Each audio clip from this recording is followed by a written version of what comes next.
It's a sunny 18th of April 2026 here in Bristol, and this is Robert with 50 Years of Chess, bringing you another game, a rapid play game which I played on Arena Chess, Fide Arena Chess, and this one's a really good game, I think.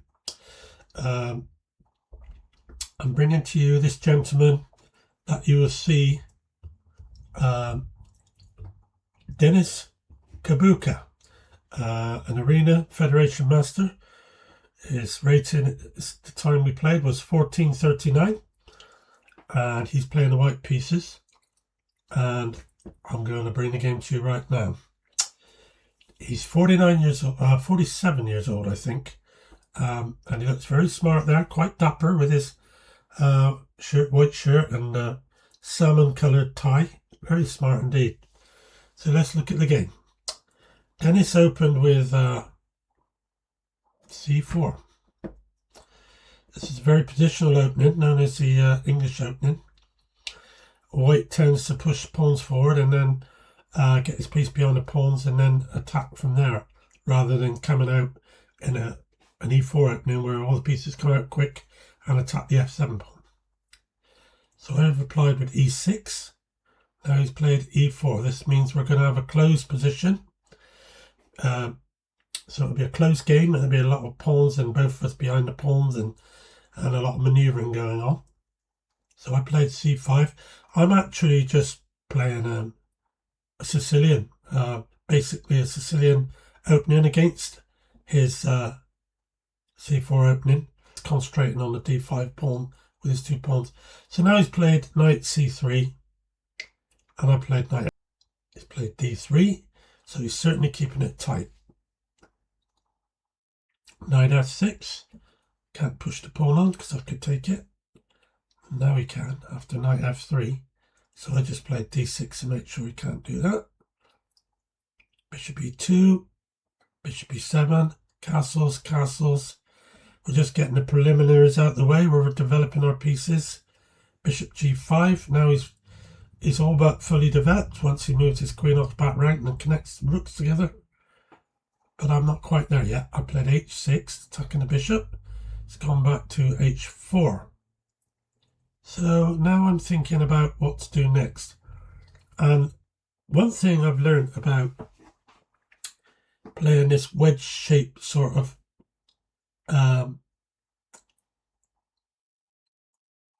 English opening, and I'm going to show you what it is in a moment. a3, and this is it. Knight into d4. I really love playing this because almost every time white does take the knight and I retake the pawn, and this causes enormous problems for white because it means he has to move the knight away from the best square, either back to a2, b1, or a4, which is not advised because he would be in trouble after b4, c takes b, a takes b, then he's got to come back again, and then the a2 pawn could be exposed for attack down the b file. So he took the knight, pawn takes, and now he decided the knight had to come off. Not sure why, but he felt it should. So I guess he felt if I attacked him on b5, he would have to go back to g3, and then after e5, the bishop's got no future at all. So yeah, I can understand why he's done it. Bishop takes knight and bishop takes bishop. So I've already got protection for that lovely pawn on d4. That keeps the middle of the board totally locked. And he's gone back to b1 with the knight. Best place. He can now develop it to d2 and then maybe b3 or f3. So now I get on with my development with bishop d7.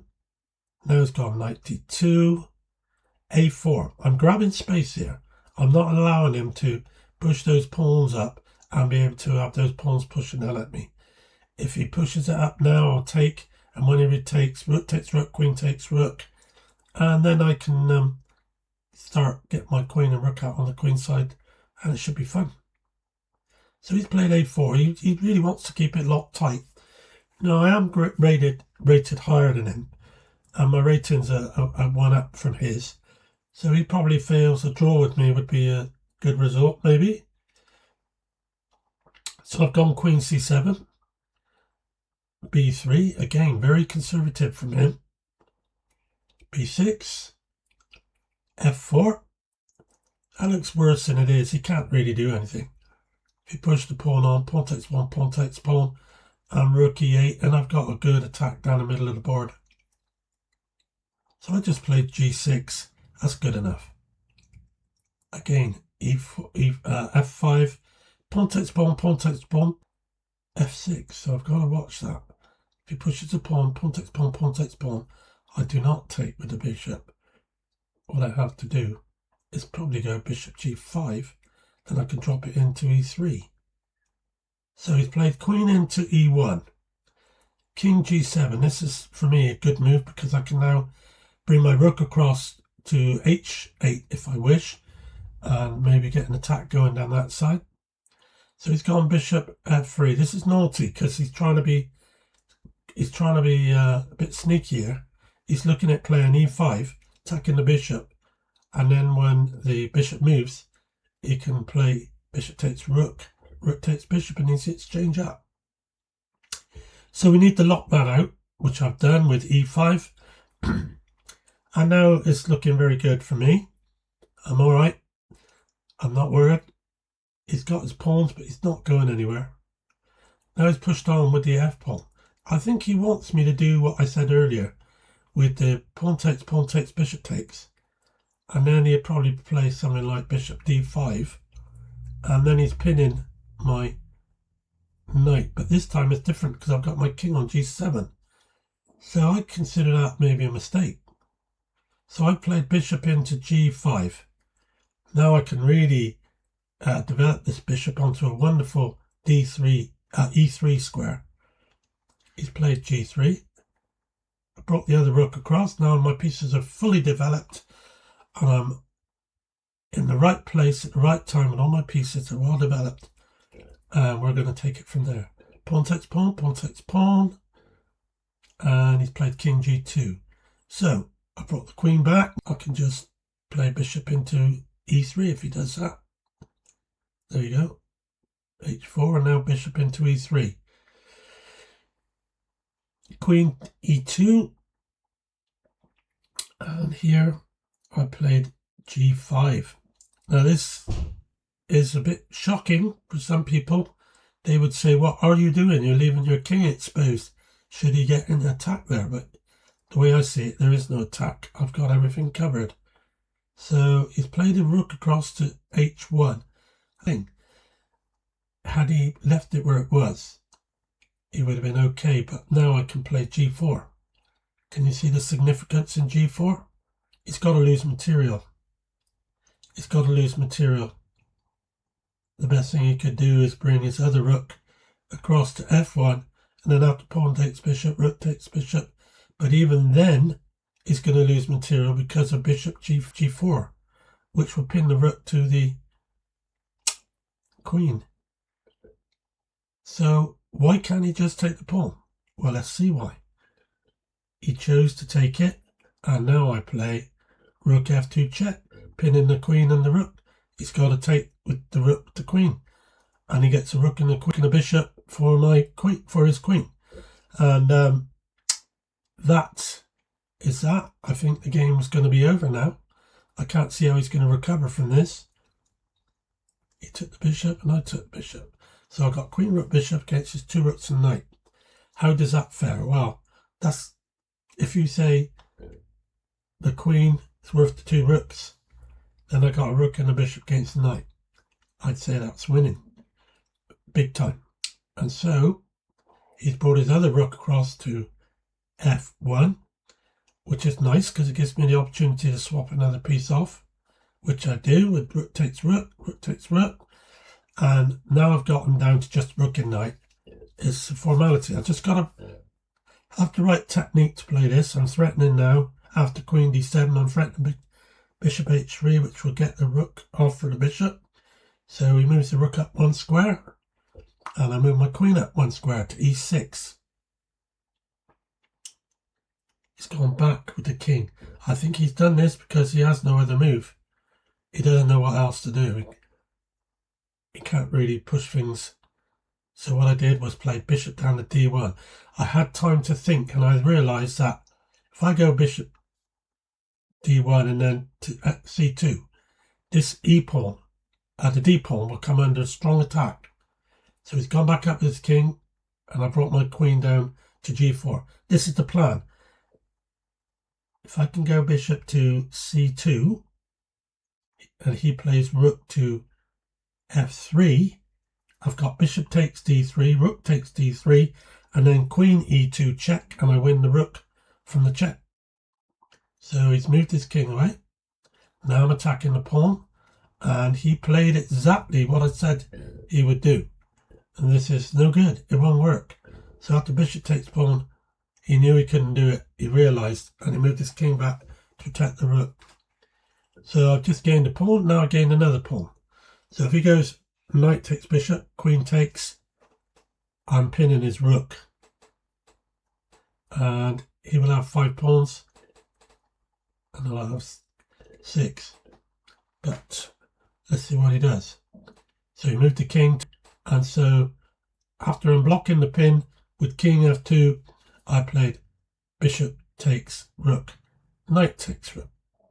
And I pushed my pawn on, heading for another queen. And he's got to do something about this. So he's played king to e3, e4. This is getting very serious for him. He's got knight into d4. Now, I've got a little problem. I'm running short of time. And whether I've got a queen against the knight or not, if my clock drops, he wins. I know it seems a bummer when that sort of thing happens, but I've lost games like this before. And you've got to step it up, move faster and play quicker. And mistakes will creep in, but I mustn't let him win on time. So queen takes pawn, king takes e4. And now, this is my first mistake. I played d2 and I didn't spend enough time to look at knight f5 check wins the queen. But fortunately, I've still got a queen when I move my pawn down and promote it to queen. So I'm still winning comfortably. Knight f5 check, king up, knight takes. See, I should have just played king to f7, then there would have been no loss of my queen, and I would have got the other queen. So I get the queen, and now he's made another mistake. This time I've made him another mistake. He's checked me, but I could easily go queen takes knight. But I'm so in chronic time trouble that I just didn't have time for any of that. I moved my king. He played the knight back to f3, f4. He plays knight back to f4. I check him. He's gone into the centre. King d5. Now here, queen e5 check, and I win the knight.